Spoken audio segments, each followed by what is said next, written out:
Big boss విజేత పల్లవి ప్రశాంత్ పై నమోదైన కేసుల విషయంలో సిద్దిపేట జిల్లా గజ్వేల్ పట్టణంలో పల్లవి ప్రశాంత్ తరఫు న్యాయవాది కె రాజేష్ కుమార్ మీడియా సమావేశం నిర్వహించారు.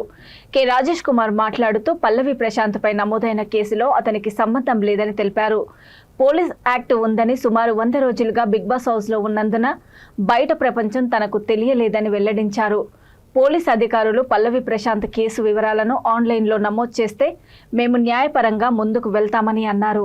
సిద్దిపేట జిల్లా గజ్వేల్ మండలంలో ప్రెస్ క్లబ్ నుంచి తెలియజేయడం ఏమనగా, మనం ఇంతకుముందు జస్ట్ ఒక 2 days బ్యాక్ 17/12/2023 బిగ్ బాస్ విన్నర్గా ఒక రైతు బిడ్డ పల్లవి ప్రశాంత్ అనే ఒక పార్టిసిపెంట్ విన్ అవ్వడం జరిగింది. మన పక్కన వాళ్ళ తండ్రి తల్లి ఇద్దరు ఉన్నారు. ఏం పేరు?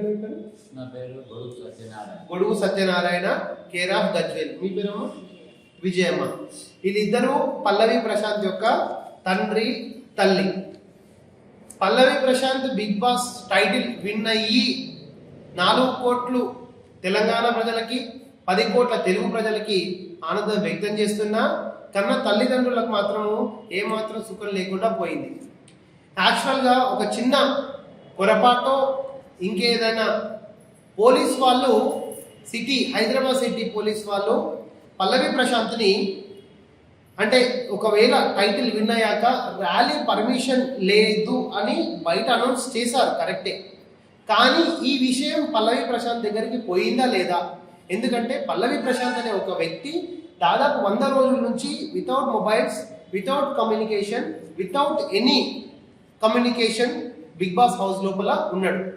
అతనికి ర్యాలీ జరుగుతుందా, ఆయన అభిమానులు బయట ఎంతమంది వచ్చిండ్రు, ఎంతమంది ఓటేసిండ్రు కూడా ఆయనకు తెలియదు. యాక్చువల్గా మా రిక్వెస్ట్ పోలీస్ అథారిటీస్కి ఏంటంటే, హైదరాబాద్ సిటీ పోలీస్ వాళ్ళకి, మీరు దయచేసి Arnesh Kumar versus state of Bihar గైడ్లైన్స్ని పాటించి అతనికి ఏ విధంగా కూడా థ్రెట్ లేకుండా చూడగలని మా విజ్ఞప్తి.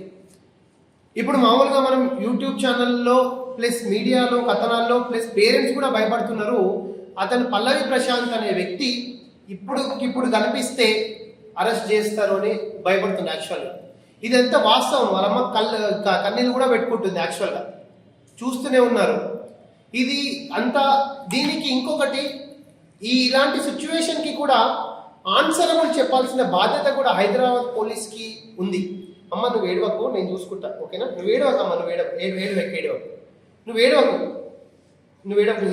నేను చూసుకుంటా. నీ పిల్లగానికి నేను ఏం చేయను, నేనేం కానియను, నేనున్నా. నేను అది హైదరాబాద్ నుంచి వచ్చినా నేనేం కానియను. నువ్వు ఏడిస్తే కరెక్ట్ వాళ్ళకి. దయచేసి మీరు నిజంగా జూబ్లీహిల్స్ పోలీస్ SHO గారికి రిక్వెస్ట్ చేస్తున్నా, దయచేసి FIR కాపీని ఆన్లైన్లో అప్లోడ్ చేయండి. 779 అండ్ 780 of 2023 FIR కాపీని అప్లోడ్ చేయండి. పాపం ఈయన విన్ అయ్యి 48 hours కూడా కాలే.